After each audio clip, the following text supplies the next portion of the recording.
Ok, pessoal. Então, nós vamos iniciar o nosso curso de Mecânica dos Fluidos. E vamos passar rapidinho aqui no programa. Ainda hoje eu vou disponibilizá-lo lá na sala, tem lá um ambiente de arquivos, mas eu mando uma mensagem para vocês, mandando o endereço direitinho, até vocês se habituarem, tá? Eu vou disponibilizar ainda hoje o programa, o vídeo da aula de hoje, e se usarmos a tela, também eu disponibilizo o PDF daquilo que a gente escrever no quadro. É uma aula normal, vocês vão me interromper para fazer pergunta a hora que quiser, tá? Fiquem bem à vontade. O curso, então, ele é um curso composto de 2 módulos, de 2 partes. Uma parte expositiva, que é a parte teórica do curso, e uma parte de experimentos, que vai ser coordenada e ministrada pelo professor Eli Luiz. Nós vamos ver um pouco os detalhes do curso aqui no programa. Então, nós teremos atividades síncronas e teremos também essas atividades síncronas são expositivas e teremos também atividades assíncronas. As atividades síncronas, aqui está escrito errado no programa, eu vou corrigir. É na quarta-feira,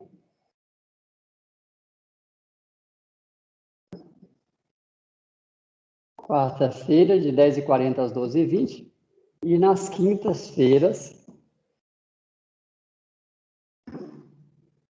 de 7h10 até 8h50, né? Bom, o curso, a parte teórica do curso, está dividida em fundamentos, que é a primeira unidade do curso, fundamentos. Aqui nós vamos ver ainda hoje um pouco disso, uma introdução. Vamos ver a noção de fluidos e de meio contínuo, dimensões e unidades, lei da homogeneidade dimensional. Vamos ver lei da viscosidade de Newton. E tem também, nesse módulo, atividades assíncronas. Quando eu falo de atividade assíncrona, é porque serão atividades fora de horário. Porque, normalmente, nessa atividade assíncrona, eu costumo resolver exercício com vocês. E aí, o que eu prefiro fazer, ao invés de gravar uma aula e mandar para vocês um vídeo, eu prefiro marcar horários extras. Então, é assíncrona, está fora do horário. Mas sem obrigatoriedade de vocês assistir. De qualquer forma, eu gravo o vídeo e disponibilizo. Mas, mesmo nas atividades assíncronas, eu costumo fazer de forma presencial. Presencial, eu digo assim, ao vivo, não é presencial, ao vivo. Por quê? São soluções de exercícios, são atividades de tirar dúvida de vocês. Então, eu prefiro fazer isso ao vivo, ao invés de fazer só por vídeo. Mas, repetindo, quando tiver uma atividade fora do horário, não é obrigatório assistir, não tem chamada, e eu disponibilizo o vídeo para aqueles que não puderem participar naquele horário. Agora, os que puderem participar, eu aconselho, porque nós vamos fazer exercício, vamos tirar dúvida, vamos estar ajudando vocês a absorver as informações que vão ser transmitidas nas aulas síncronas, ok? Isso em função aí de carga horária, né, que é dividida em atividades síncronas e assíncronas, porque nós estamos aí com 3 períodos em um ano só. Bom, então, isso é importante, né, entender que nós teremos atividades síncronas e assíncronas, só que as minhas atividades assíncronas, elas são feitas ao vivo. e eu disponibilizo o vídeo. De qualquer forma, eu disponibilizo o vídeo mesmo das aulas síncronas. Para vocês depois, se quiser fazer uma revisão, assistir novamente, ver algum ponto, vocês vão ter acesso a isso, né? Ao final de cada aula. Além de ter acesso ao PDF de tudo que a gente esquematizar aqui no quadro. Isso é gravado no arquivo e eu gero, então, a partir daí um PDF, vocês podem depois dar uma olhada novamente. Bom, então está aqui, ó, atividades assíncronas, elas são dedicadas à solução de exercícios e sugestões também de exercícios para casa. Então, isso é o capítulo introdutório. A unidade introdutória, unidade 1. Na unidade 2, pessoal, nós vamos estudar a teoria da fluidoestática. É uma teoria com a qual a gente resolve problemas envolvendo fluidos em repouso ou fluidos em movimento não acelerado. Então, tem um elenco de problemas onde nós vamos trabalhar com fluido em repouso. Isso porque nas unidades seguintes nós vamos ver problemas de fluidodinâmica. Aí nós estaremos olhando problemas onde os fluidos estão se movendo. Então, aqui na atividade de fluido estática, nós vamos ter previsão aí de 8 horas de aula. Vamos estudar as grandezas escalares, grandezas vetoriais, tensoriais. Vamos aprender a calcular forças fluidostáticas sobre superfícies imersas, superfícies planas, superfícies curvas. E vamos também aprender a calcular o ponto, ou os pontos de atuação dessas forças nas superfícies imersas.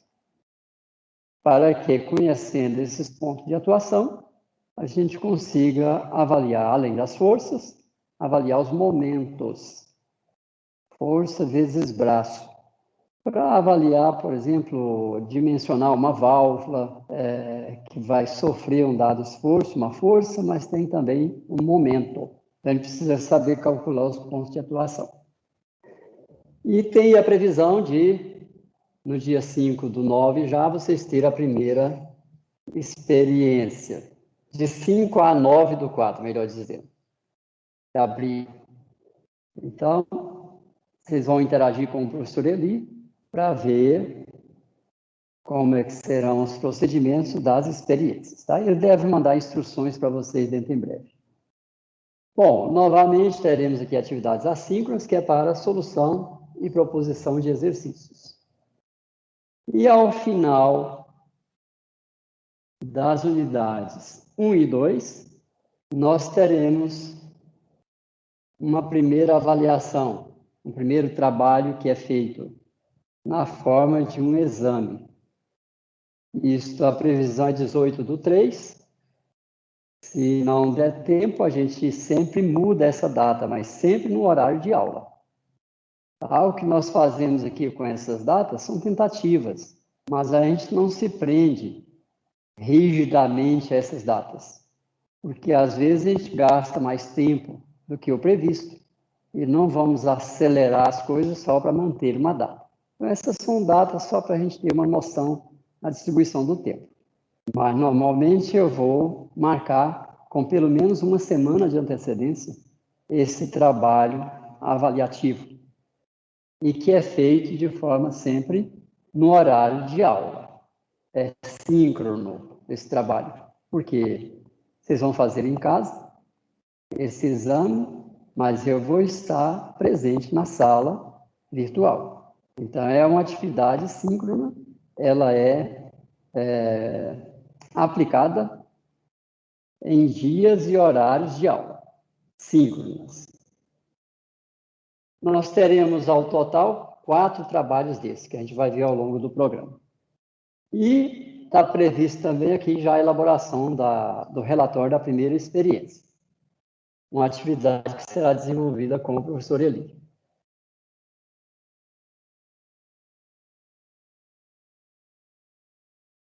Tá. Bom, só confirmando, vocês estão me ouvindo bem? Que dá para ouvir bem, professor. Sim. Ok. Se por acaso interromper, vocês, de alguma forma, tentem me avisar. Bom, a unidade 3, pessoal, nós vamos estudar os fundamentos da análise de escoamentos. Então, aqui já entramos com a movimentação dos fluidos. Vamos estudar aí os conceitos de campo de velocidades, os pontos de vista euleriano e lagrangiano, as leis básicas para os campos contínuos, escoamentos uni e bidimensionais, atividades assíncronas com exercício também. Vamos ver no capítulo, na unidade 4, as leis básicas para sistemas e para volumes de controle. Fiquem atentos, porque esses números que a gente usa aqui, olha, são os números das unidades do programa. O programa deve seguir a ementa. Eu não posso mudar a ementa. Agora, nós vamos adotar um livro-texto e lá tem uma sequência de capítulos. Por exemplo, fluidostática corresponde ao capítulo 1. Desculpa, a introdução corresponde ao capítulo 1 do livro-texto. Unidade 1 corresponde ao capítulo 1. A unidade 2, fluidostática, corresponde ao capítulo 2.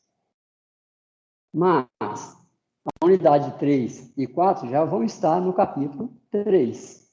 Então, as unidades não correspondem exatamente aos capítulos. Nós vamos seguir bem de perto os capítulos do livro. Então, via de regra, para vocês, olha, o primeiro exame vai ter matéria do capítulo 1 e 2. Segundo exame, do capítulo 3. Terceiro exame, do capítulo 4. E assim por diante. Agora, as unidades que eu estou apresentando aqui é mais para o programa de trabalho e tem que ser rigorosamente representativo da ementa. O conteúdo do curso não vai fugir em nada da ementa. O que pode mudar é a ordem de exposição, porque a ementa é antiga e a gente moderniza o curso sempre que possível. Ok? Bom, então, capítulo, na unidade 3, fundamentos da análise de escoamento. E na unidade 4, a parte de análise com volume de controle e sistemas. É onde nós vamos ver algo muito poderoso, que é o teorema do transporte de Reynolds. Este é um dos mais importantes teoremas que já foram demonstrados, sobretudo para a engenharia e para a física aplicada. Então, é o que a gente chama também de formulação integral para a fluidodinâmica. Aí nós vamos estar resolvendo já problemas de fluidos em movimento. Bom, com o teorema, nós vamos ver a análise de balanço de massa, balanço de quantidade de movimento linear, vamos ver também balanço de quantidade de movimento angular, balanço de energia, está aqui, balanço de energia, e aí nós teremos a segunda experiência e também vamos ter a segunda atividade avaliativa. Bom, e está aqui ó, o segundo trabalho, unidade 4, que corresponde ao capítulo 3. Esses detalhes a gente vai fornecendo a vocês durante o curso. Não é o momento de vocês se preocupar com isso agora. Só estou apresentando, de forma geral, o programa de trabalho. Bom, e aí nós vamos entrar na unidade 5, que corresponde ao capítulo 4, que é a parte de formulação diferencial para a fluidodinâmica. Aí nós vamos ver algo também muito poderoso para a solução de problemas de engenharia, que é a formulação diferencial. Vamos trabalhar com equações diferenciais para a solução de problemas de mecânica dos fluidos. E aí nós vamos resolver uma série de probleminhas compatível com o nível da graduação. Mas vocês vão ver que já são problemas de engenharia, tá? Que a gente já vai aprender a calcular uma potência, uma força de arrasto, uma vazão, campos de velocidade, de pressão. São tudo informações que a gente utiliza no cotidiano da prática da engenharia. Bom, então essa é a parte de formulação diferencial, e dentro do contexto, né, de solução de problemas de engenharia, nós vamos estudar a chamada equação da continuidade, equações de Navier-Stokes, equação da energia. E aí vamos fazer as aplicações. Vamos estudar os escoamentos de Couette, planos e cilíndricos, escoamentos de Poiseuille, planos e cilíndricos, escoamentos mistos, Poiseuille e Couette, planos e cilíndricos, e escoamentos gravitacionais. E ao final dessa unidade, então, nós teremos o terceiro trabalho, que vai envolver conteúdo do capítulo 4. Bom, e aí nós vamos entrar no capítulo, na unidade seguinte, unidade 6, escoamentos e rotacionais. Vamos ver o conceito de escoamentos rotacionais, a equação de Bernoulli, que não será vista aqui comigo, será vista com o professor Eli. Ele vai trabalhar com vocês. Eles vão pedir para vocês demonstrar a equação de Bernoulli. Ok? Eventualmente, se vocês têm dificuldade, a gente pode ajudar. Aí vem a terceira experiência, elaboração de relatório. E aí nós vamos para a unidade 7, que é a análise dimensional e semelhança.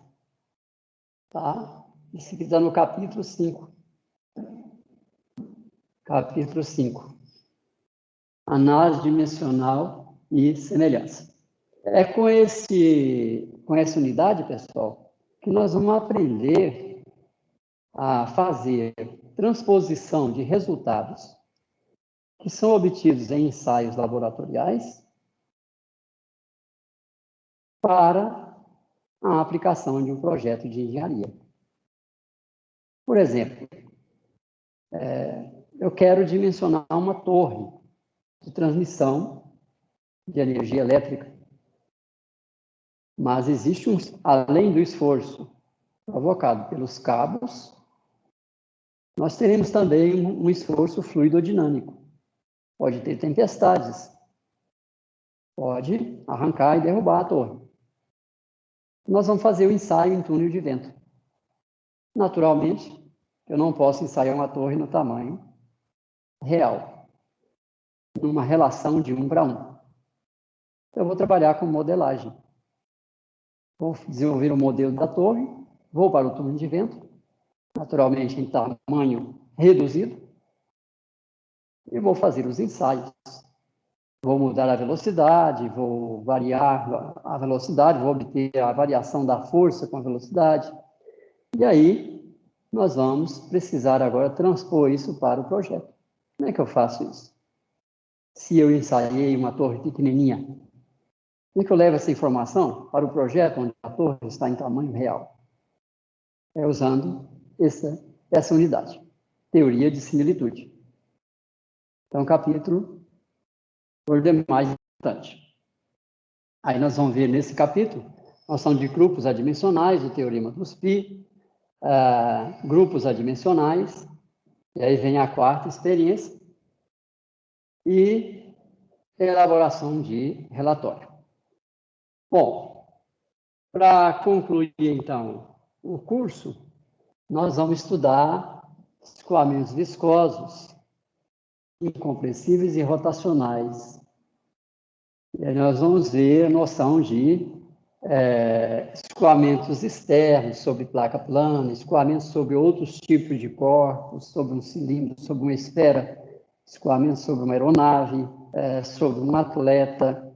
São escoamentos externos, tendo em vista a avaliação de forças tendo em vista a avaliação de potência de deslocamento, entre outros aspectos que a gente vai abordar. Vamos ter um tempo dedicado à teoria de camada limite, transição de laminar para turbulento, descolamento e recolamento. Vamos ver controle de transição e controle de descolamento. E vamos ver também os conceitos de arrasto e sustentação. Aí vem a quinta experiência, que já vai encerrar, então, as experiências.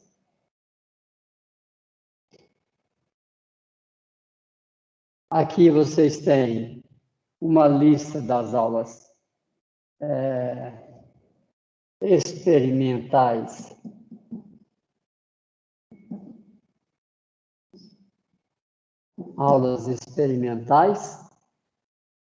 Aqui está escrito aula prática, como costumamos dizer por aí, porém, nós vamos ver também aqui em sala de aula, que não é no laboratório material, laboratório com água, com ar. O que nós vamos ver aqui é, por demais, prático. Então, só porque vai trabalhar com água, chamar isso de aula prática, não me convence. O que nós fazemos aqui também, a teoria, é muito prático. Aliás, sem teoria não teria experimento. Tá? Bom, essa é uma questão que nós vamos estar trabalhando com vocês ao longo do semestre. Nomenclatura. A cada vez que a gente se deparar com algo atravessado, nós vamos discutir. Eu gostaria que vocês ficassem bem atentos a isso é valioso. O engenheiro é um ser que deve comunicar o tempo inteiro. E se não tiver noção do que é uma boa nomenclatura, pode transmitir, então, uma mensagem errônea por falha na nomenclatura. Então, a gente vai dar muita atenção à nomenclatura durante o nosso curso. Eu gostaria que vocês ficassem bem atentos durante o curso, mas, sobretudo, no pós-curso. Sempre que vocês ouvirem algo diferente daquilo que nós vamos abordar, vocês confrontar e ver o que é mais consistente. Aí vocês escolhem aquilo que vocês acharem que convence mais.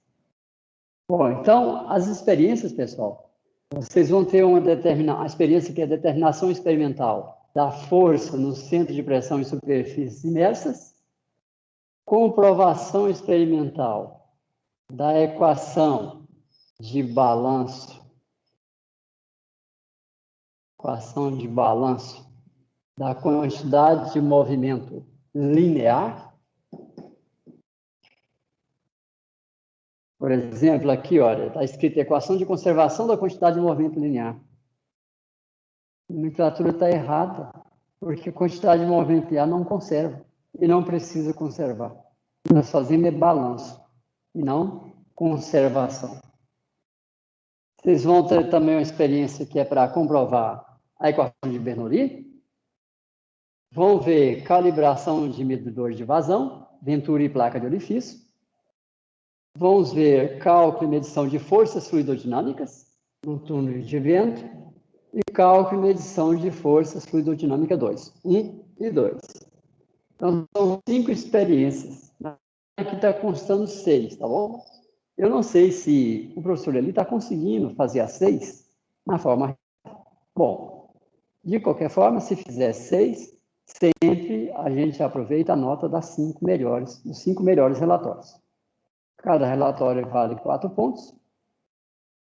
Então, 5 dá 20 pontos. E os exames que nós vamos fazer, cada um vale 20 pontos. Faremos 4, 80 pontos. Isso totaliza, então, 100 pontos.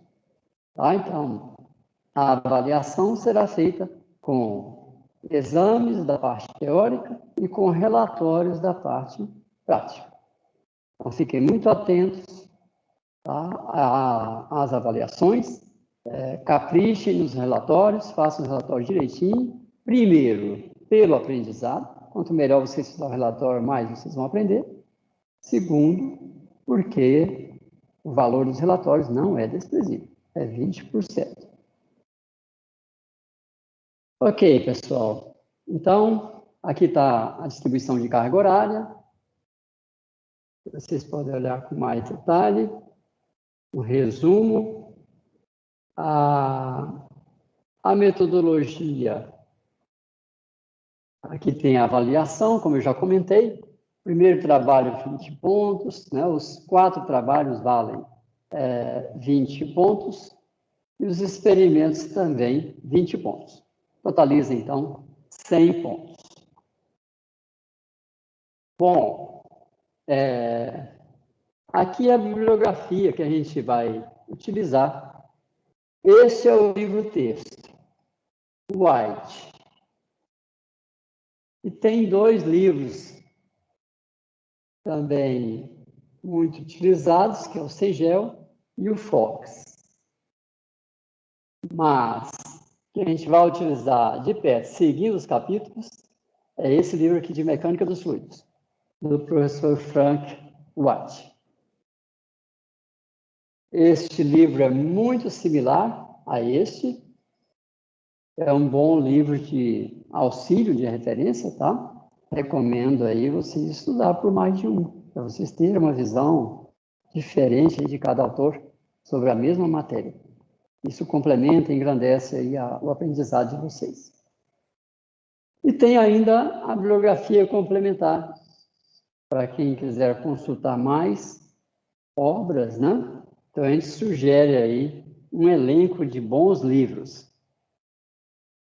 Bom, então, o programa é esse, pessoal, de trabalho. Nós vamos disponibilizar para vocês ao final no início da tarde, eu vou estar já disponibilizando isso para vocês, né, na sala de mecânica dos fluidos. Vocês têm alguma dúvida, alguma pergunta sobre o programa de trabalho? Porque logo em seguida nós já vamos passar para uma introdução à mecânica dos fluidos. Está tranquilo? Professor, Pois não. quando que vai ser a aula assíncrona para resolver os exercícios? A gente vai, à medida que nós formos avançando na parte teórica, aí eu marco vocês, porque como é fora dos dias e horários de aula, por ser assíncrono, aí a gente marca. Por exemplo, olha, na quinta-feira, amanhã, a gente consegue encerrar o capítulo 1. Aí eu digo para vocês, querem fazer exercício hoje, no final da tarde? Às 18 horas a gente se reúne e faz exercício e tira dúvidas. Tá? Então a gente vai marcando e fazendo à medida que for desenvolvendo os capítulos teóricos. Beleza. E aí, Felipe? Obrigado. Nada. Obrigado, professor. Mais alguma dúvida, pessoal? De nada. Eu vou mudar, então, essa tela. Vou colocar um outro arquivo para a gente iniciar a introdução à mecânica dos fluidos.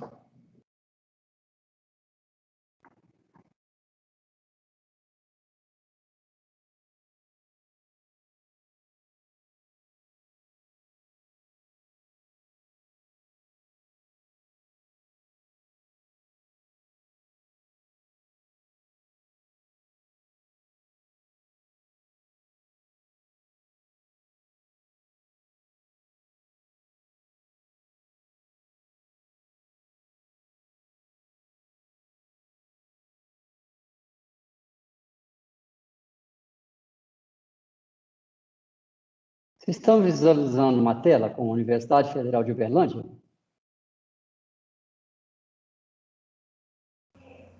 Sim, está um pouco escura. Então... Eu acho que não está como compartilhamento, tá pela sua câmera. Exatamente. Eu vou agora compartilhar novamente.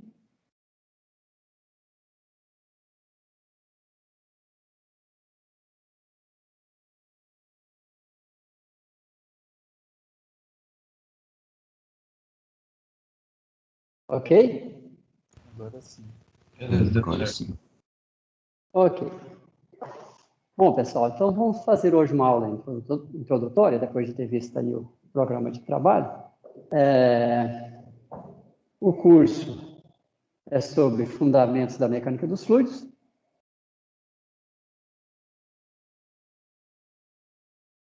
o objetivo, isso aqui eu vou pular porque nós já vimos.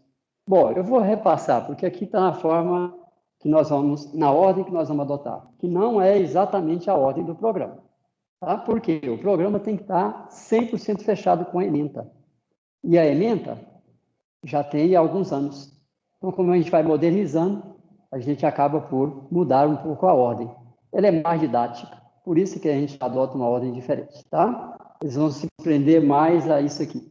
Então, os objetivos. É entender os princípios básicos da mecânica dos fluidos. Nós vamos ver conceitos de fluidos, estudar a fluidostática, estudar a fluidodinâmica. Nós vamos dividir em 2 grandes capítulos, formulação integral e formulação diferencial. Vamos ver escoamentos internos e externos. E vamos... Parece que está faltando aqui um slide. Tá. Faltou aqui colocar a parte de análise dimensional e semelhança, e depois estudar os escoamentos internos e externos, que é aquela parte de camada limite que eu comentei com vocês.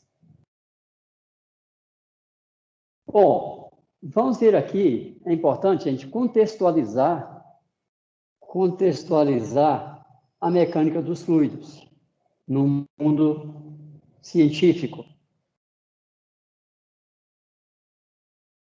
Vejam, vamos entender um pouco por que a gente chama de mecânica, ora a gente chama de mecânica, ora a gente fala de cinemática, ora a gente fala de dinâmica.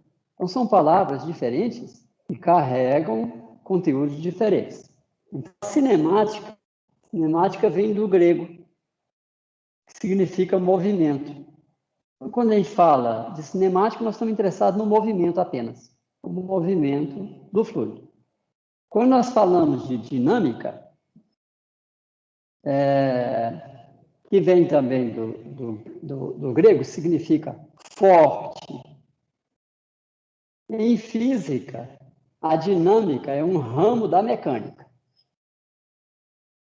A gente estuda o movimento de um corpo e as causas do movimento. Na cinemática, nós só olhamos o movimento.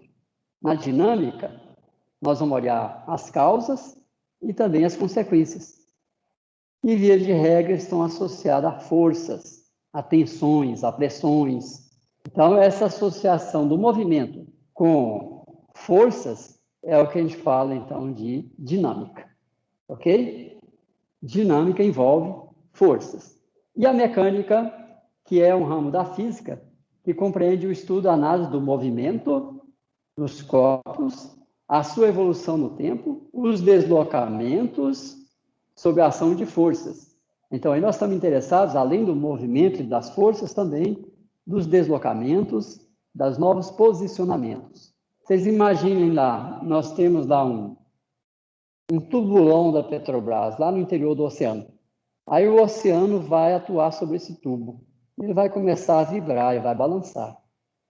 Isso dá um problema de interação fluido-estrutura. E nós estamos interessados como que o fluido vai carregar esse tubo e sobre o carregamento fluidodinâmico, esse tubo vai deslocar. Então, nós precisamos avaliar qual é o seu estado de tensões, qual é a sua nova posição, como é que ele acelera, como é que ele vibra. Aí nós estaríamos desenvolvendo um estudo de mecânica. Tudo bem, pessoal? Então, é bom dar uma olhada nos livros para vocês separar direitinho. O que é cinemática, o que é dinâmica e o que é mecânica. Tá? São coisas diferentes. Bom, então, olhando aqui a mecânica, nós vamos ver onde que se enquadra a mecânica dos fluidos.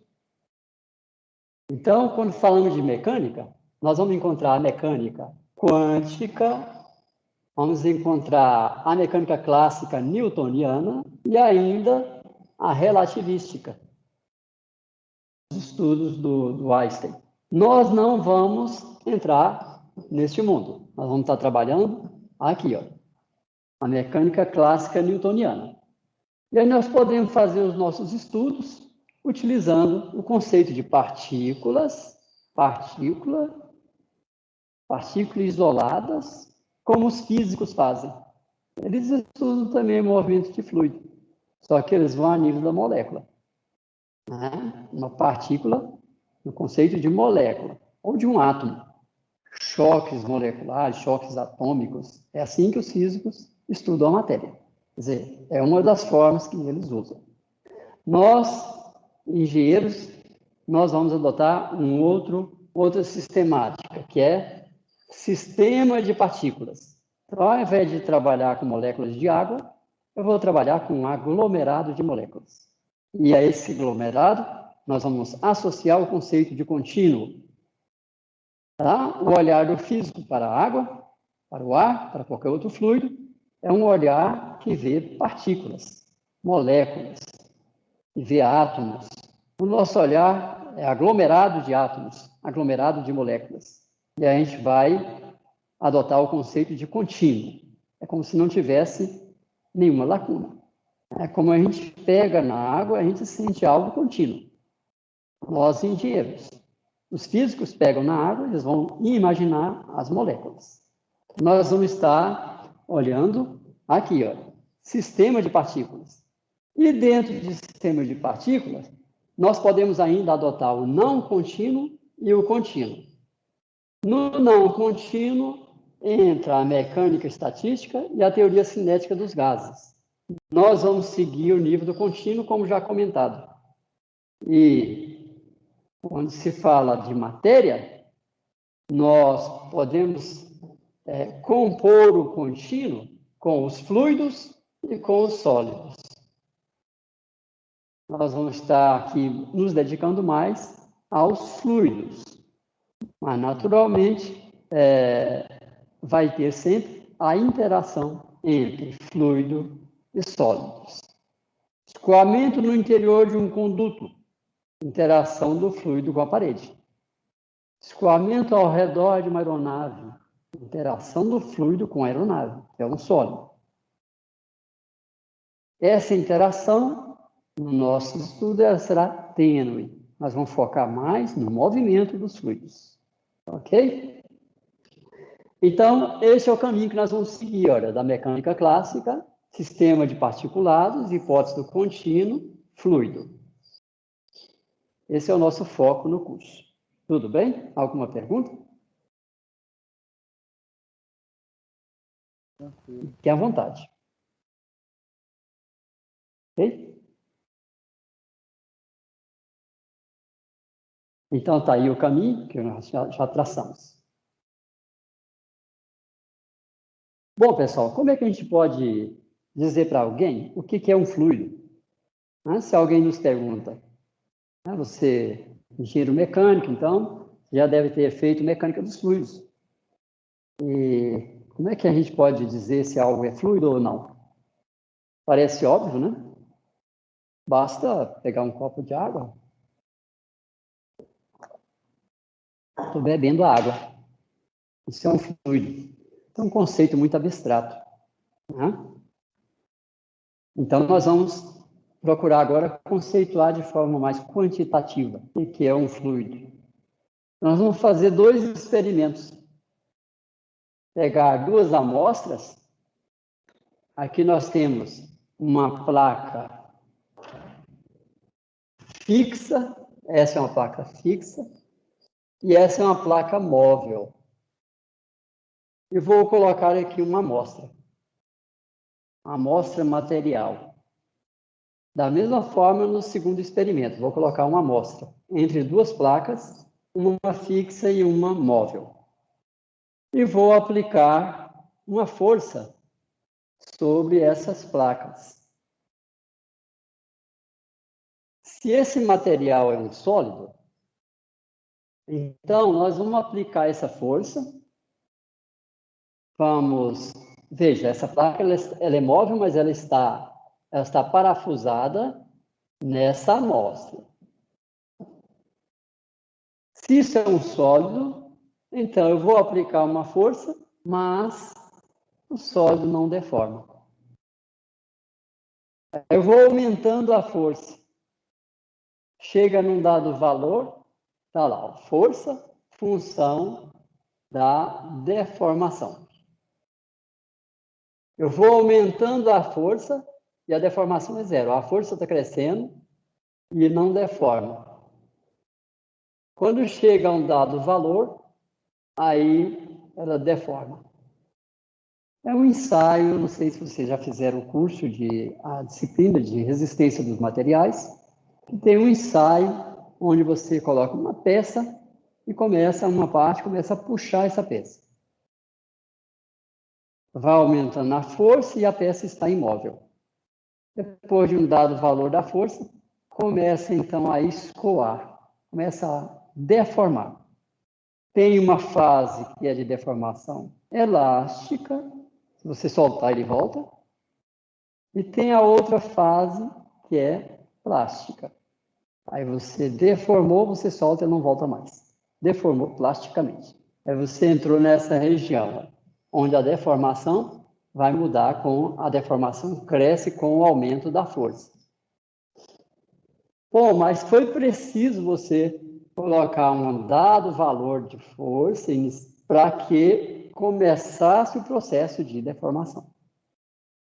Um fluido, no seu conceito mais puro, por menor que seja a força que você aplica, você já vai encontrar uma dada deformação. Olha, a força está tendendo a zero, a deformação tende a zero. Então, esta é uma forma de definir um fluido, que é um meio material que, submetido a um processo de aplicação de uma tensão, ele não resiste, ele não oferece resistência à aplicação da tensão, ele deforma, por menor que seja essa tensão.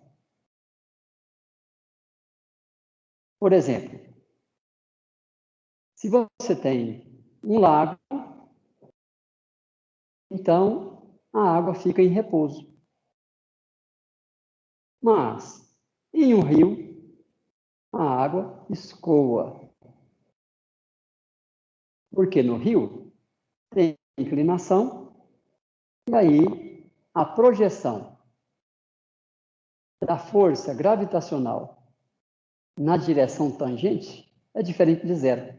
No lago é nula, no rio é diferente de zero. Então o campo gravitacional atua naquela massa de água e o fluido não oferece resistência, ele escoa simplesmente. Então essa é uma noção quantitativa para você definir o que é um fluido. Mas isso para os fluidos de uma forma geral. Agora, nós vamos encontrar fluidos que têm um comportamento similar ao sólido, que aqui está apresentado. Por exemplo, o asfalto. O asfalto, se a gente asfaltamos lá uma autoestrada e o asfalto está novinho, está todo de boa qualidade. O que acontece depois de um tempo de uso? Nós vamos observar, sobretudo na faixa da direita, que o asfalto vai começar a ondular. Ou seja, ele começou a escoar sobre a carga dos caminhões que transportam, né, uma carga além da norma. O asfalto foi projetado para suportar uma dada carga sem deformar. Quando eu coloco uma carga superior a isso, ele deforma. Aí começa a surgir valetas, ondulações, que representa perigo nas estradas. Por isso tem balanças nas estradas brasileiras. E raramente a gente vê funcionando. Mas o asfalto muito ondulado. Falta controle da carga. Entenderam? Então o asfalto pode ser visto como um sólido, mas também pode ser visto como um fluido, já que ele escoa sobre o valor de uma dada determinada tensão aplicada. Nesse grupo, nós vamos ter... Pois não. Professor, o senhor poderia repetir a explicação sobre o asfalto? Sim. Se a carga aplicada não chega a um dado valor limite, ele não deforma. Agora, a partir do momento em que passa um caminhão com uma carga superior àquele limite, os pneus começam a deformar o asfalto, ele começa a escoar. Aí começa a formar um vale. Onde formou um vale é porque a matéria que estava ali escoou para as margens.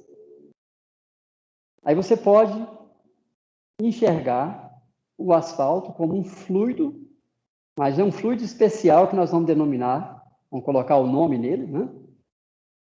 Porque ele requer uma dada carga inicial, um valor mínimo, para que ele comece a escoar. Ok? Professor, Então, pois não. perdão. Mas a minha dúvida é, mas se ele necessita de uma carga mínima inicial, ele não seria considerado um sólido? Ou a partir daquele momento ele muda a sua formulação? Como seria?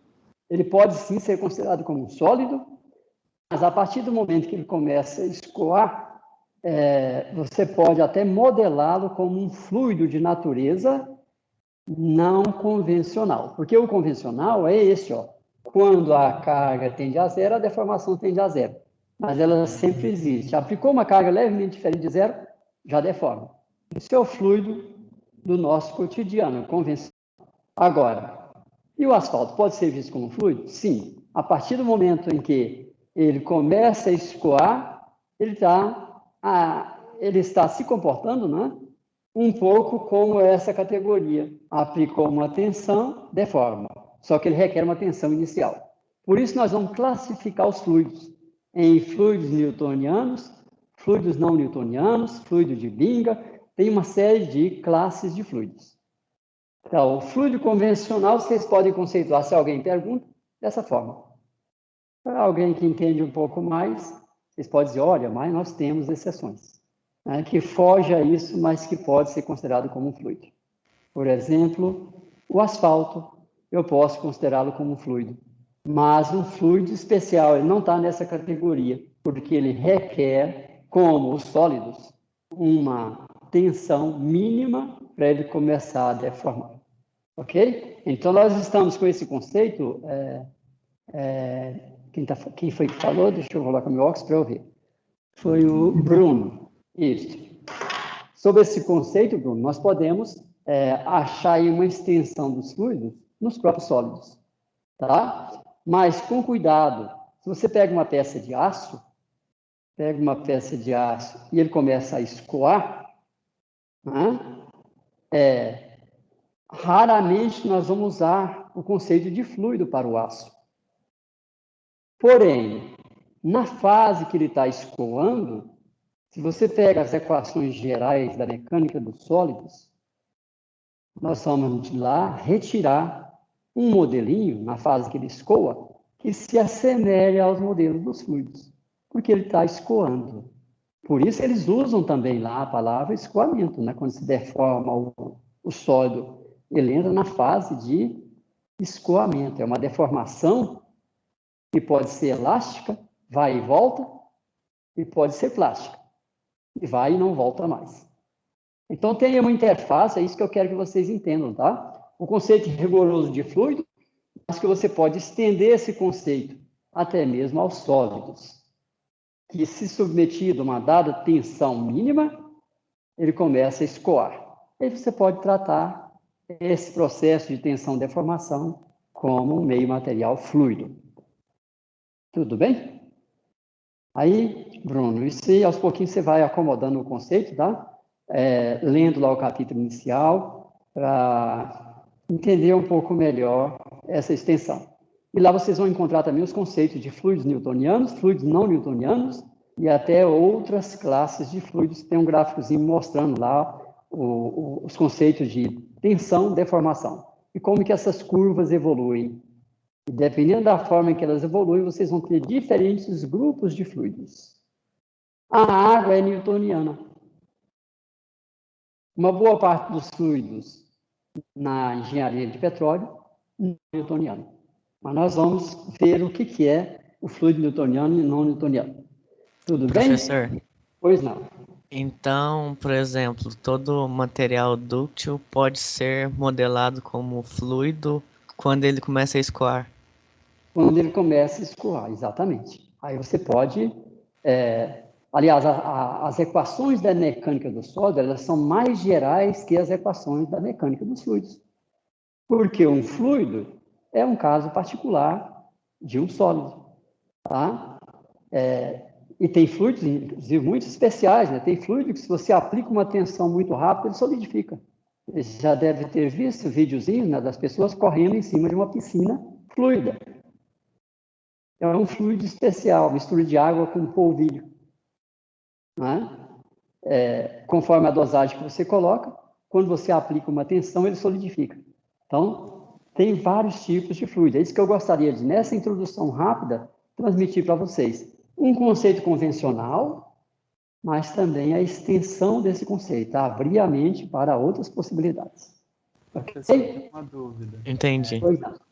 Uma rocha, ela é um sólido. Mas se ela Correto. é tipo, muito granulada até virar areia, ela pode ser considerada um fluido? Exatamente, são extensões, né? Você pega, por exemplo, o escoamento de areia. Já viram o reloginho antigo de areia? Ele vai escoando.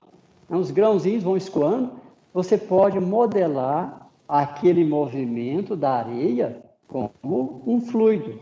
Né? Se você for lá na Europa, na Suíça, os suíços eles se envolvem muito com avalanches, e aí eles equacionam o movimento das avalanches como um fluido.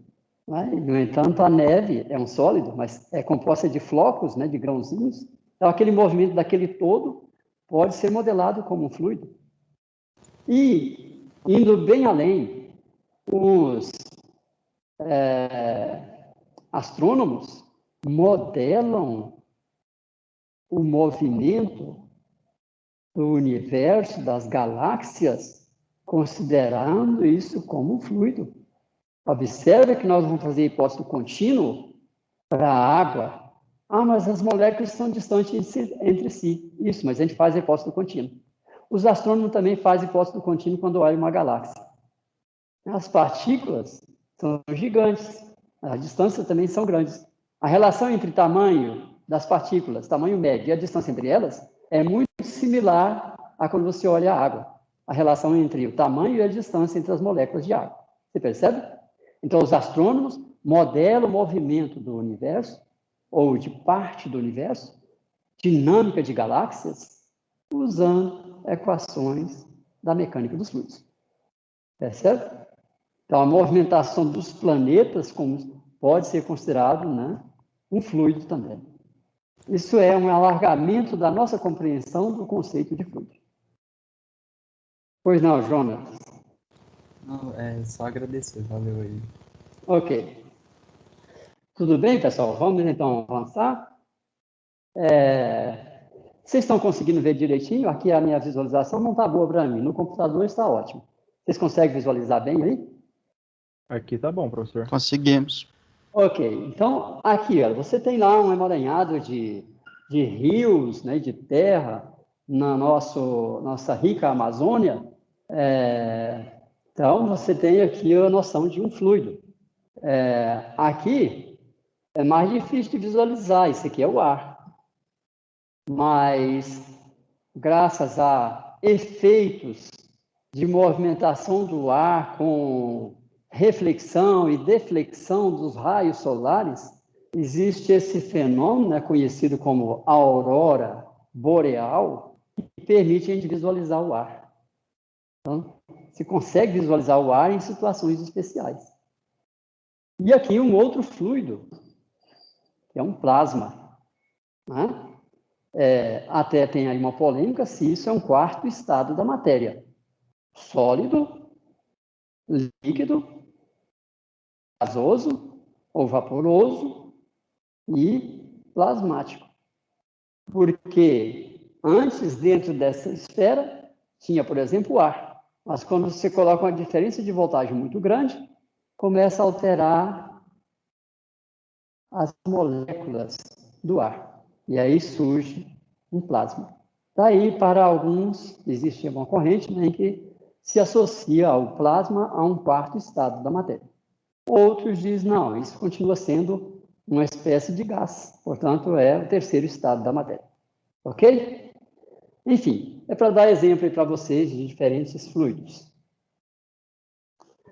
Aqui é um reservatório, onde vocês estão vendo aí um reservatório de acrílico com a água lá dentro.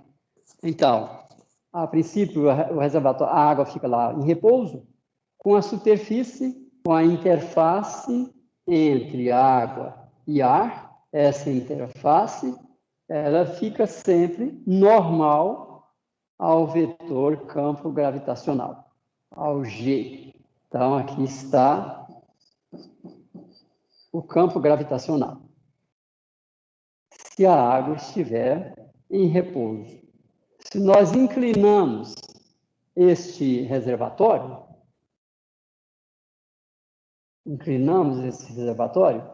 nós vamos encontrar essa configuração. Eu inclinei, está aqui, então surge uma onda. Essa partícula, nela atua o campo gravitacional, G. A projeção na tangente é diferente de zero. Então, essa partícula não resiste a essa força, ou à tensão originária dessa força, porque é um fluido. Não resiste, então se movimenta. E daí forma essa ondinha. Essa ondinha propaga até colidir contra a parede, isso volta, reflete, até que retorna à posição horizontal, onde o G está normal a todas as partículas que compõem esse meio fluido. Aí nós caímos num problema de fluido estática. Tudo bem? Aqui vocês vão ver outro fluido, que é a fumaça saindo de uma chaminé. Essa fumaça ela está sendo visualizada porque tem partículas que refletem a luz, determinados comprimentos de onda para a luz solar. Então, tem partículas mínimas, partículas muito pequenininhas, que está misturada com o ar. Isso aqui a gente costuma chamar de um aerosol. É um fluido, né, do tipo um aerosol. Da mesma forma, aqui na cabine de uma aeronave, vocês estão vendo aqui o fluido, está sendo injetado lá por cima para o conforto dos passageiros. Isso é confortante e é também calmante. O engenheiro tem que pensar nisso. Você joga esse aerosol, gotículas muito pequenas de água. São microgotas. Microgotas. Não tem nem 15 dias que nós somos procurados por uma empresa lá de Goiânia e que eles estão interessados em desenvolver um equipamento onde a gente consiga produzir bolhas muito pequenas, que eles chamam de nanobolhas. Uma microbolha seria uma bolha com 10 a menos 6 metros. Uma nanobolha, 10 a menos 9 metros. Eles estão interessados para trabalhar em área de saneamento. Na verdade, as nanobolhas são muito importantes no processo de flotação, enfim, de separação. Isso é um problema de mecânica dos fluidos. Tá? Então, está aí um tipo de fluido, está aqui outro tipo de fluido. E aqui um outro aerosol, que é uma bombinha de inalação. Então, você coloca no reservatório uma porcentagem de um princípio ativo, um bronquiodilatador. Se você jogar aquele princípio diretamente no pulmão, vai fazer mal. Então, você joga de forma diluída. E para você levar isso para o pulmão, a melhor forma é fazendo aspiração. Você aspira esse fluido. É um aerosol. Tem ar e tem microgotas. Não sei se num gerador de aerosol como esse, se a gente chega a nanogotas. Pode até ser, mas não tenho notícia que alguém já mediu isso aí. Então, você leva o princípio ativo para os pulmões, que está sendo transportado por um aerosol. Isso é também um fluido. Aliás, é um fluido, no mínimo, bifásico. Tem a fase gasosa e tem também a fase líquida, as gotículas. Então, vocês vão encontrar aqui milhões de gotas. Milhões de gotas. E hoje a modelagem matemática dessa movimentação, dessa dinâmica, já é possível com computadores de alta capacidade de cálculo e de armazenamento de informações.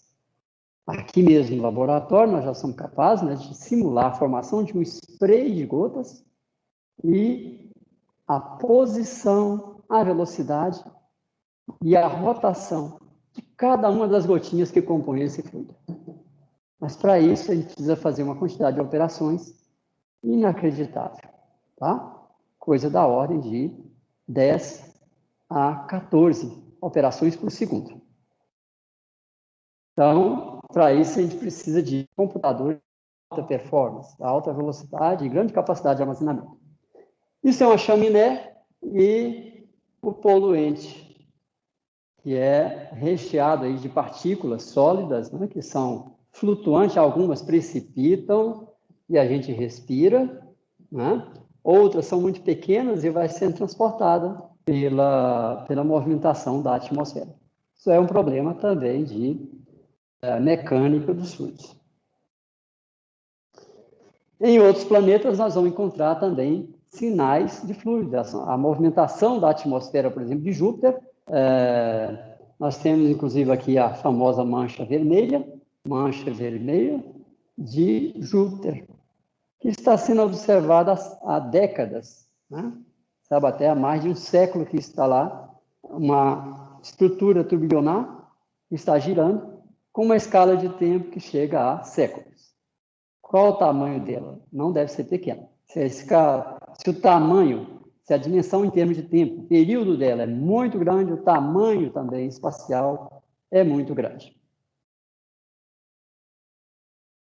Bom, aqui um escoamento bifásico, até multifásico, que tem, além das bolhas de ar, tem areia. Isso é uma represa, pessoal, ó, uma represa. E um vertedouro. Normalmente o vertedouro está sobre, não é? Passa por cima. Mas aqui colocaram o vertedouro por baixo. Porque essa queda é muito grande, isso criaria um efeito de erosão extremamente elevado na base da barragem. Então, eles descem numa tubulação, o vertedouro, e o fluido sai por aqui. Mas por que ele está branco? Porque foi colocado aqui no interior da tubulação um sistema de injeção de ar, aeração. Com isso, o poder de erosão dos jatos diminui. A energia cinética dos jatos vai sendo consumida pela dinâmica das bolhas.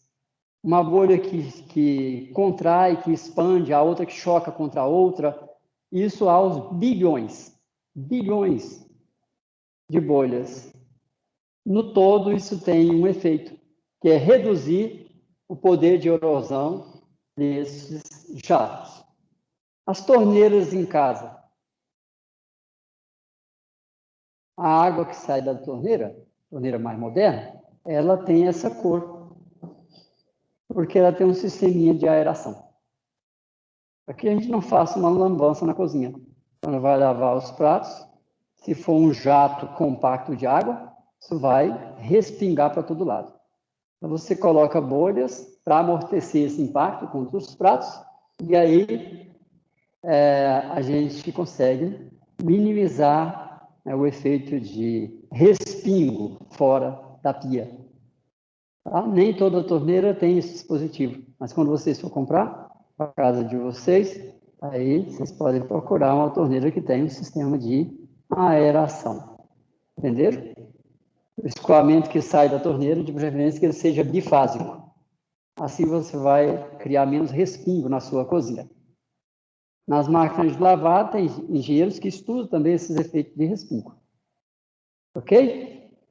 Então, pessoal, vocês começam a perceber a gama de problemas práticos, problemas de interesse das pessoas que envolvem a mecânica dos fluidos. Daí a importância da disciplina na formação de vocês. Fiquem bem atentos, porque a disciplina é carregada de muita informação, nós transmitimos muita informação, e para vocês absorverem isso, precisa ter mecanismos que forcem vocês a lerem, a estudar. Então, nós vamos usar o sistema de avaliação para forçar vocês a estudar a matéria. Forçar no bom sentido, tá? Eu sei que vocês têm consciência que precisa estudar, mas a gente dá uma ajudinha, pressionando vocês. Então, ao longo do curso, eu vou pressionar vocês a estudar, mas vou estar também disponível para ajudar vocês. Então, normalmente a minha nota na avaliação dos alunos, a minha nota mínima é na avaliação. Porque eu uso a avaliação para fazer com que vocês estudem. E tem alunos que não gostam desse tipo de sistemática. Mas até agora, né, com uma experiênciazinha aí de mais de 20 anos, a gente usa bem o sistema de avaliação para aquilo que nos interessa. O que nos interessa? O aprendizado de vocês, nada mais. Se vocês aprenderem a matéria é o que me importa. Ok? Aprovar e reprovar, isso é resultado, é consequência da forma em que vocês vieram encarar a disciplina. Meu índice de aprovação é baixo, porém, é necessário trabalhar bastante. O que mostra que a gente consegue, ao longo do curso, motivar vocês ao trabalho. É isso que importa. Eu estou falando, vocês estão ouvindo. Vocês estão compreendendo, mas ainda não estão aprendendo. Para aprender, precisa de ciclar, precisa de ler, precisa de refletir, pensar sobre isso no dia a dia. Vai no shopping, vocês vão ver lá uma cortina de bolha. Dá para ver coisas interessantes de mecânica dos fluidos ali. Tudo bem? Bom, então tá lá, pessoal. Nós vamos usar para a nossa modelagem as equações básicas. E essas equações vão estar associadas a princípios. São os nossos pontos de partida, os princípios. Tem um princípio que diz que você não pode destruir massa. Eu posso até converter um dado tipo de molécula, combinar moléculas para fazer aparecer outras moléculas, num processo de reação química. Eu pego cadeias de hidrocarbonetos, misturo isso com oxigênio, submeto a uma condição termodinâmica apropriada, crio uma reação química e, de repente, transformo moléculas de água, moléculas de oxigênio, moléculas de hidrocarbonetos e faço aparecer moléculas de gás carbônico, de água e de outros componentes químicos. A massa total não pode variar. O que muda é a massa de cada componente. Então, muito cuidado com o chamado princípio de conservação. A massa total conserva. A massa dos componentes não conserva. Eu vou transformar o oxigênio e hidrocarboneto em água e em outros componentes químicos. Então, a massa total conserva. A massa dos componentes químicos não conserva. Cuidado com a palavra conservação. Aqui nós usamos conservação da massa, porque a gente não vai trabalhar com reações químicas. Ainda não. Depois nós temos a segunda lei de Newton, ou balanço de quantidade de movimento linear. Segunda lei de Newton nos leva a um balanço de quantidade linear. Segunda lei de Newton não representa conservação. Não conserva. Onde que nós podemos ter conservação de quantidade de movimento linear? quando um sistema não está submetido a uma força externa. Mas isso não serve para nada. Porque qualquer aplicação, nós olharmos, transformar isso num sistema, sempre nós vamos encontrar forças externas atuando sobre ele. Então, quantidade de movimento linear não conserva. E não precisa conservar. Não existe esse princípio. O que existe é segunda lei de Newton. Isso é um princípio. O que diz a segunda lei de Newton? Que se você aplica uma força externa sobre um sistema, isso tem que ser igual à taxa de variação da velocidade vezes a massa, com o tempo. Isto é a segunda lei de Newton. Taxa de variação da quantidade de movimento dela. Se ela varia, então não conserva. E não precisa conservar. A segunda lei de Newton é isso. Força externa igual a massa vezes a aceleração. Ou força externa igual a taxa de variação da quantidade de movimento linear. Não existe conservação de quantidade de movimento linear. Primeira lei da termodinâmica. Balanço de energia. Energia total conserva. Energia cinética, energia térmica, energia química, energia potencial, nada disso conserva. Posso converter uma na outra. Eu posso converter energia cinética em energia térmica. Eu posso converter energia cinética em energia potencial. Elas não conservam, mas a soma de tudo conserva. Então, usar conservação de energia tem que tomar cuidado. Que tipo de energia eu estou falando? Energia total, conserva. Conservação de energia cinética, bobagem, não conserva. Não existe esse princípio. Entenderam? Então, são princípios. Então, primeira lei da termodinâmica, balanço de energia. Segunda lei da termodinâmica é o princípio do aumento da entropia. Então, esses são os princípios que a gente vai utilizar e nós vamos agregar a isso ainda chamadas equações.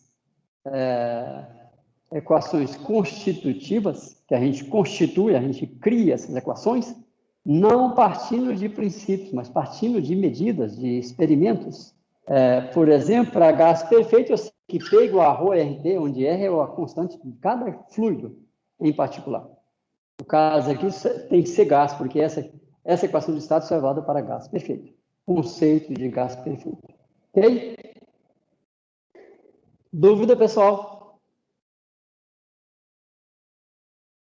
Então, tá lá, a gente vai usar a equação de estado. Bom, já temos tempo. Unidades, pessoal, que nós vamos usar no nosso curso. Massa, comprimento, massa nós vamos chamar de M, comprimento L, tempo T, temperatura T maiúsculo. Essas são as unidades primárias. Se eu combino massa com comprimento e tempo, eu faço aparecer força. E aí surge uma outra unidade que é Newton. Só que isso já é uma unidade derivada. Eu fiz uma combinação de 3 básicas: massa, comprimento e tempo. Aí eu faço aparecer força. Força é massa vezes a aceleração. O que é a aceleração? Variação de posição com a segunda variação do tempo. Então, são grandezas derivadas, né? Unidades primárias e unidades secundárias ou derivadas. A velocidade, comprimento por tempo. A aceleração, velocidade por tempo ao quadrado. Está faltando aqui. Força, massa vezes aceleração. Energia, força vezes uma dada distância, isso dá um trabalho. Potência, energia por unidade de tempo. Nós temos unidades primárias e unidades secundárias. Agora, quais são os sistemas de unidades? Sistema Internacional, conhecido como SI, Sistema Internacional, ele é aceito internacionalmente, onde a massa vai ser dada em quilograma, o comprimento vai ser dado em metros, o tempo em segundo, temperatura em graus Celsius ou Kelvin. Força vai aparecer em Newton, energia em Joule, potência em watts e etc. Então, esse é o sistema internacional. Esse é um sistema interessante porque a conversão de massa vezes aceleração em força é unitária. Foi definido um Newton de tal forma que isso é uma força que, quando aplicada sobre uma massa de 1 kg, promove uma aceleração de 1 metro por segundo ao quadrado. O que não é o caso para o sistema inglês.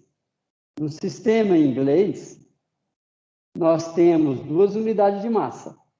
Nós temos libra-massa e nós temos slug. É isso mesmo, uma palavra estranha. Nem os ingleses usam slug. Por quê?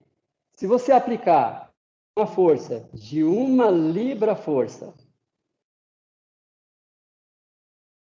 em uma massa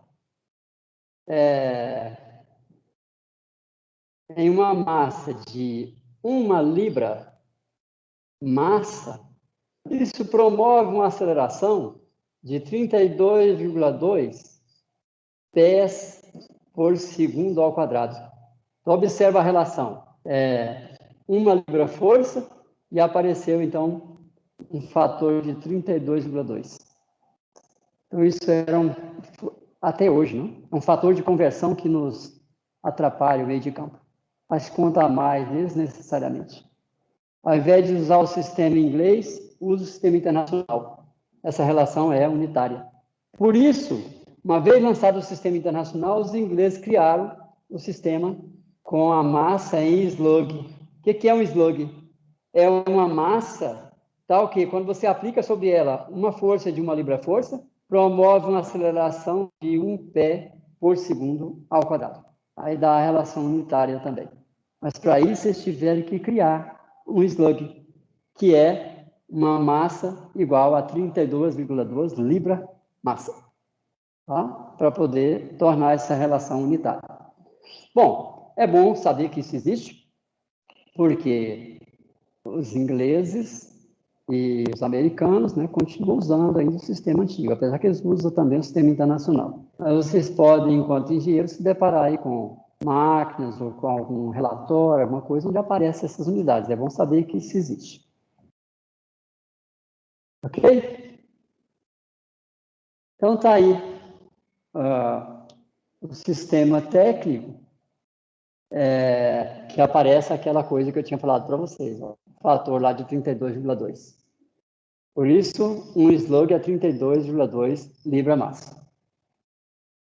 Mas, está trabalhando ao longo do curso com o sistema SI, Sistema Internacional. Quilograma, metro, segundo, Celsius e Kelvin. Ok, pessoal? Alguma dúvida até aí?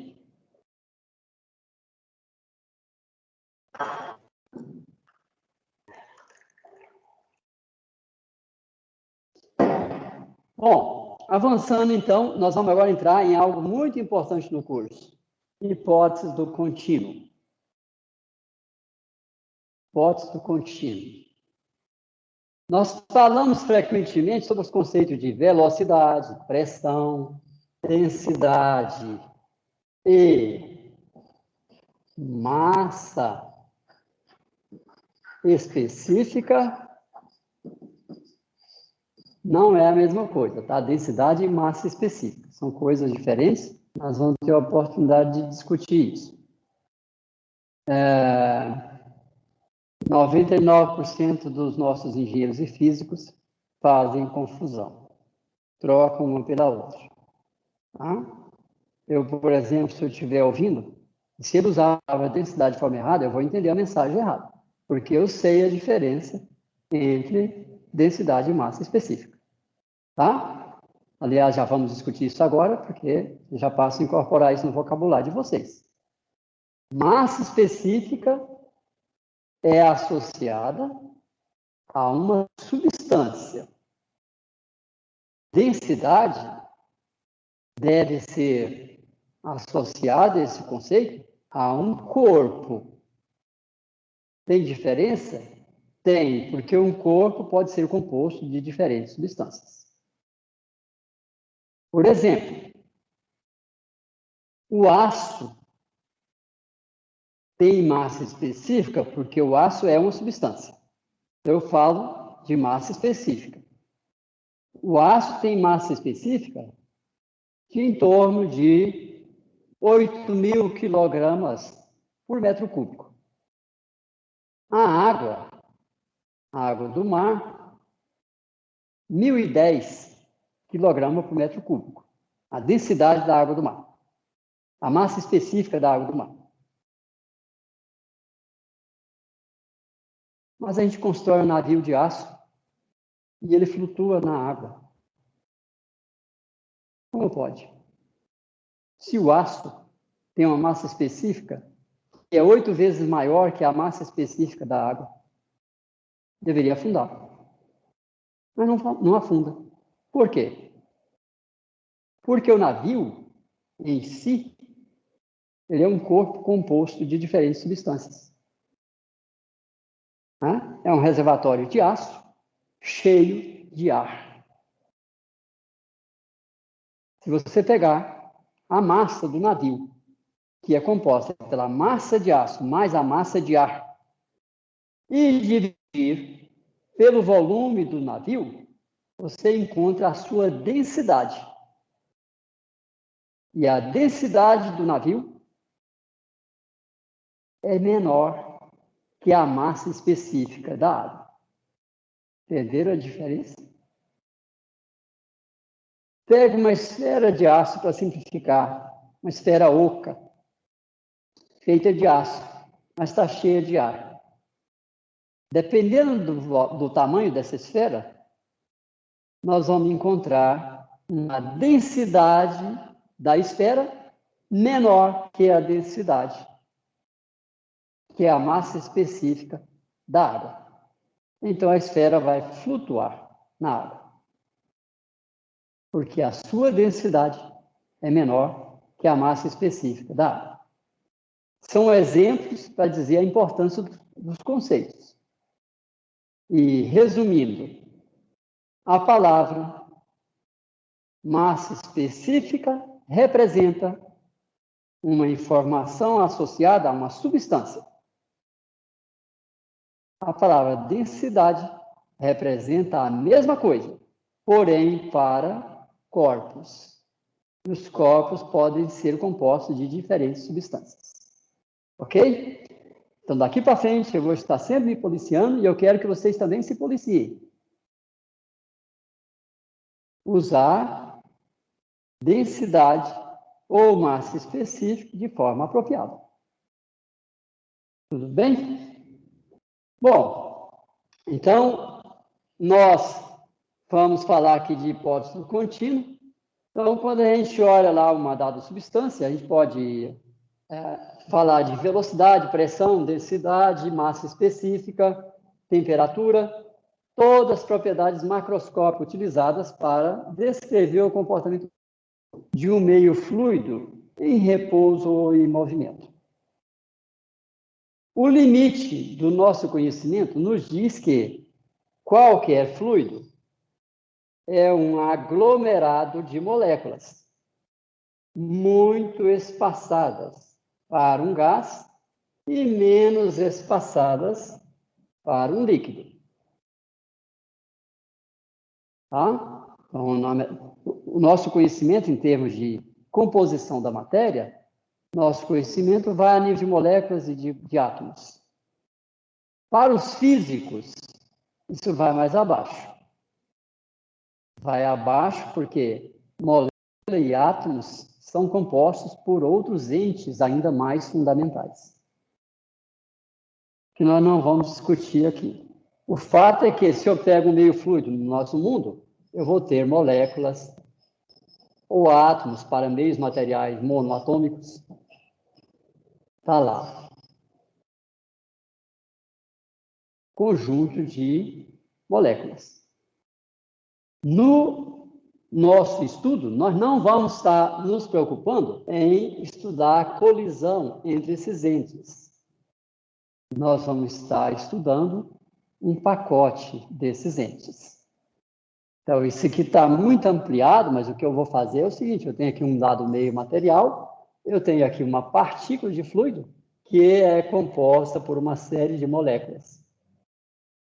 E aí nós vamos ver o conceito de contínuo. Qual é o tamanho dessa partícula para que eu já possa considerar como um meio contínuo? Vamos ver esse conceito. Então, está aqui, ó. Eu tenho aqui um meio fluido. Ao olhar isso aí, eu vejo a água, né, como um meio contínuo, mas, na verdade, ela é composta por moléculas. Agora nós vamos pegar um dado volume. Tá lá, vou pegar um dado volume aqui, ó. E vou isolar lá em cima para estudar. Tá lá. Esse volume que eu peguei contém 3 moléculas. Aí eu faço a minha estatística. Pego a massa total dessas moléculas e divido pelo volume que eu peguei. E eu vou encontrar a massa específica. Obtenho também a pressão e obtenho também a velocidade desse aglomerado. Obtenho todas as informações. Registro isso. Olha, eu tinha 3 moléculas. Eu obtive tal massa específica, eu obtive tal velocidade do conjunto. E aí nós vamos agora aumentar o tamanho do volume. Tá lá, aumentei o volume. Passei a ter mais moléculas. Refaço as minhas contas. Massa específica, velocidade, temperatura. E eu observei que mudou. Mudou. As informações estatísticas mudaram com o tamanho do volume. E aí eu vou aumentando. Quando eu vou aumentando, eu obtenho isso aqui, pessoal. Peguei, por exemplo, a massa específica, função do volume. No início, até um dado valor, eu obtenho flutuações. Flutua até que isso fica constante. Quando isso começa a ficar constante, eu obtive lá um dado volume. Por exemplo, 10 a menos 9 metro cúbico. 10 a menos 9 metro cúbico. Esse, então, é o tamanho do volume para que eu comece a considerar o meu meio material como um contínuo. As minhas propriedades físicas, minhas informações, não variam mais quando eu aumento o volume. Não mudam mais. Posteriormente, à medida que eu vou aumentando, eu começo a observar variações. Aí já são variações, não incerteza, mas variação. Variação macroscópicas. Aqui é a variação microscópica. O contínuo deve ser definido como sendo o tamanho do volume a partir do qual eu não tenho mais variações microscópicas. Posso ter variações macroscópicas. Por exemplo, se eu meço a temperatura nesse ponto da sala, eu obtenho 25 graus. Mas se eu meço nesse outro ponto mais próximo da parede, eu obtenho 27 graus. Isso é uma variação macroscópica. O conceito do contínuo está associado à invariância microscópica, quando você aumenta o volume suficientemente. Entenderam? Esse é o conceito de contínuo. Então, a dimensão ΔV, da ordem de 10 a menos 9 metro cúbico, é muito menor que as dimensões envolvidas nos problemas práticos. Neste sentido, as variáveis envolvidas, como densidade, massa específica, velocidade, temperatura, podem ser consideradas como grandezas pontuais e contínuas. Os fluidos são, então, considerados meios contínuos, e seus comportamentos podem ser tratados com formulações diferenciais. Por que essa observação? Porque vocês lembram lá do cálculo diferencial, se eu pego uma f de x mais f de x mais delta x, menos f de x, sobre ΔX. Limite com ΔX tendendo a zero. Isso aqui resulta o quê? df dx, conceito de derivada. Então, para trabalhar com formulação diferencial, nós temos que fazer um limite com o tamanho tendendo a zero. Então, quando eu faço hipótese do contínuo, eu sou obrigado a pegar um volume que não é zero. Então, se eu pego a velocidade de um meio fluido, né? A F é a velocidade, V em x mais ΔX menos V em x sobre ΔX. Limite quando ΔX tende a zero. Esse zero tem que ser relativizado à hipótese do contínuo. Então, a gente diz que a hipótese do contínuo, ela deve ser tal que o volume delta estrela tem que ser grande o suficiente para que a gente obtenha invariância estatística das nossas informações, invariância microscópica, mas deve ser suficientemente pequeno para que a noção de limite seja válida. Então, quando a gente vai trabalhar com contínuo, a gente tem que tomar cuidado, né? Esse zero não pode ser um zero absoluto. Tem que ser um zero suficientemente pequeno para que limite seja válido. Suficientemente grande para que a hipótese do contínuo seja atendida. Ok, pessoal?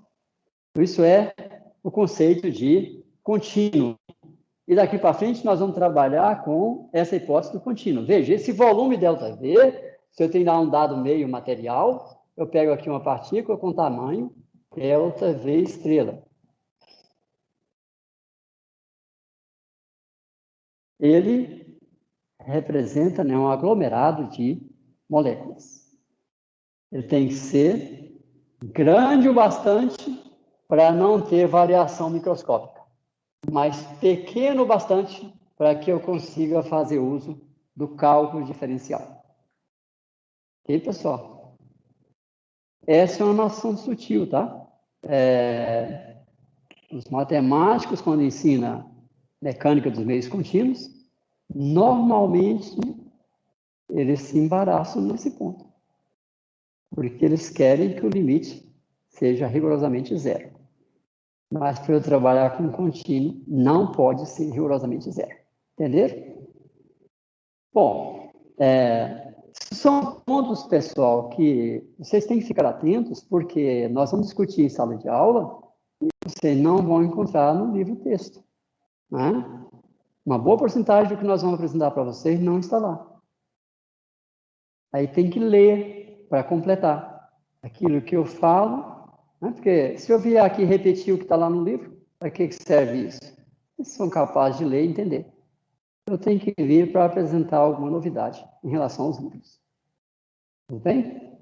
Então, são esses detalhes, o conceito de massa específica, densidade, contínuo, que a gente vai discutindo e esmiuçando para agregar informações além do que está lá no livro texto. Ok. Bom, pessoal, mas a hipótese do contínuo, ela pode ser utilizada em qualquer situação? Observem que um problema como esse, o problema de uma reentrada de uma nave na atmosfera terrestre, quando ela vai entrar na atmosfera terrestre, você está nas regiões estratosféricas, onde a distância entre as moléculas é muito grande. A atmosfera vai ficando cada vez mais rarefeita. Então, para você aplicar a hipótese do contínuo lá, você precisaria pegar um volume que, de repente, é do tamanho do bico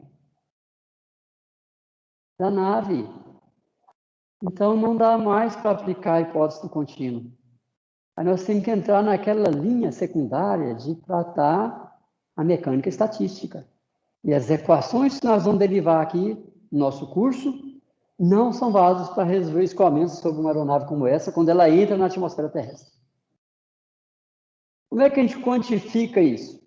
Através de um parâmetro dimensional conhecido como número de Mach. Número de Mach.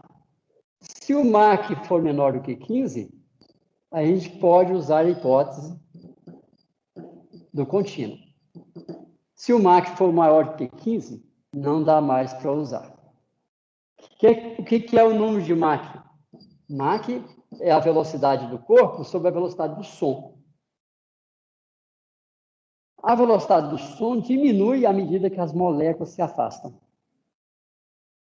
A velocidade do som na água é maior que no ar. No ar, aqui, olha, no nosso ambiente, em torno de 340 metros por segundo. Se você for lá na estratosfera, essa velocidade do som vai diminuir muito.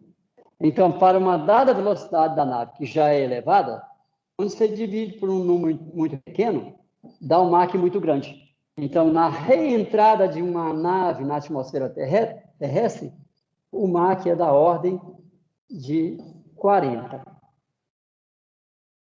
Uma aeronave civil, uma aeronave de transporte civil, trabalha com Mach 0,8.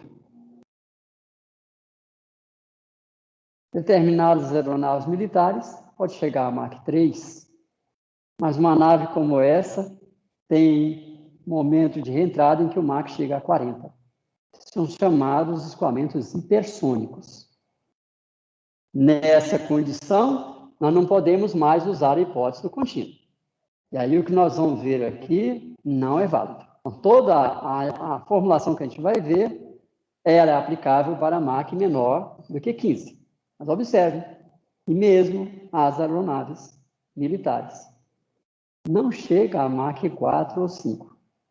Então, nós estamos com uma teoria que dá para aplicar em muita aplicação, uma variedade. Há algumas exceções, né? Para quem for trabalhar com lançamento de foguete, tem que cuidar. Quando está saindo ou entrando na atmosfera terrestre, aí essa teoria do contínuo não pode mais ser aplicada. Ok, pessoal? E tem um esqueminha também de um meteoro que está entrando na atmosfera terrestre.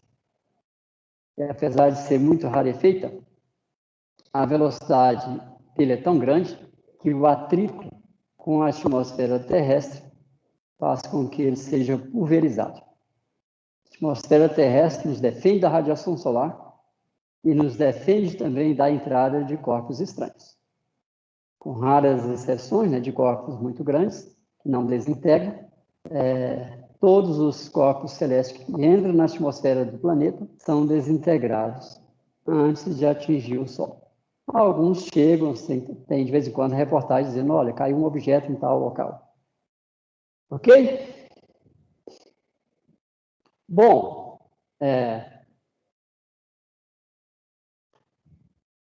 vamos ver se nós temos tempo ainda. Temos ainda. Bom, a nossa aula, na verdade, termina meio-dia e 20, não é? Isso. Ok. Vocês sempre podem ficar atentos e me ajudar a cumprir o horário, tá? Não gosto de passar além do horário. Eu aproveito muito bem o nosso horário. Então, cheguem no horário, eu vou também chegar no horário, mas eu não gosto de passar do horário. Então, se eu estiver passando, vocês podem levantar a mão e dizer, olha, já acabou o tempo, tá bom? Vocês podem me ajudar, porque às vezes eu estou aqui embalado e esqueço de olhar o tempo. Hoje, por exemplo, João, já são 12h24. Então, nós vamos parar por aqui hoje e amanhã nós vamos dar sequência, vamos encerrar rapidinho essa matéria e já vamos entrar na lei de viscosidade de Newton e já vamos aprender a fazer alguns exercícios interessantes, tá? Movimentar um bloco sobre uma rampa, lubrificada com dado fluido, aí já entra um pouquinho de teoria de lubrificação.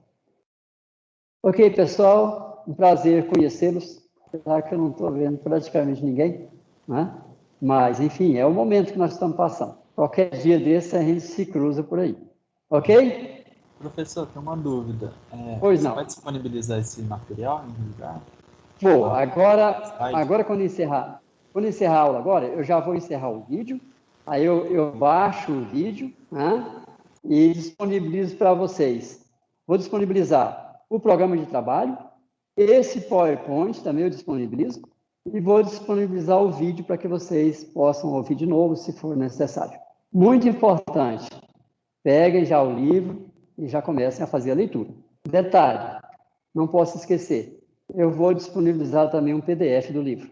apesar que eu acho isso muito incorreto. Mas o momento requer. Eu não tenho como disponibilizar para vocês, a biblioteca está fechada, e aí nós precisamos desse recurso. Por que eu acho incorreto? Porque o autor trabalhou muito, ralou muito para escrever esse livro, assim como os demais. Então, quem puder adquirir o livro, mesmo porque é um livro muito bom para ter na estante de um engenheiro, façam isso. Mas eu vou disponibilizar em função do momento e até da exigência das normas da universidade, que a gente tem que disponibilizar todo o material. Tudo bem? Eu vou fazer isso, colocar para vocês lá o PDF do livro do White.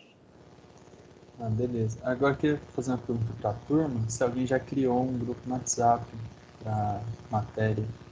Seria bom fazer isso. Tá? Eu tenho já criado um grupo no e-mail, mas eu não tenho WhatsApp. Seria muito bom se vocês criassem o grupo e me incluíssem. Tá. Tudo bem?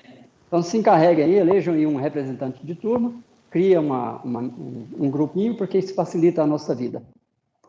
Ok, pessoal? Então, até amanhã, às 7h10. Sejam precisos, tá bom? Tranquilo. Ok. Tchau para vocês e um bom almoço. Ô, galera, Até mais, se alguém- professor. Até mais, professor. Obrigada, professor. Até amanhã. Obrigada, Até amanhã. professor. Até amanhã. O Jonas está falando com vocês. Fala, Jonas. Se ninguém criou, eu posso criar, aí vocês, se ninguém é da minha turma, me manda mensagem que eu coloco vocês lá. Vou mandar um número no chat. É melhor você criar um link e enviar aqui no chat. Aí todo mundo entra pelo link. Vocês vão ficar aqui? Pode ser, então. Espero Não, você manda no chat aí da Da disciplina. da matéria e todo mundo vai clicando, né? E entrando. Ele que fica você acha? registrado lá depois. Pode ser, então. Boa. Ok, pessoal. Vocês vão me ajudando também, que eu acho que vocês já sabem mais desse sistema que eu. Vocês fazem muitas matérias, né? Eu ministro só uma. Então, vocês podem me dando dicas também e vai me ensinando a usar esses negócios cada vez mais. Ok, pessoal. Ótimo, professor. Até mais. Então, até amanhã e bom almoço para vocês. Obrigada, professor Falou. também. Bom almoço, Tchau. professor. Obrigado. Obrigado. Tchau.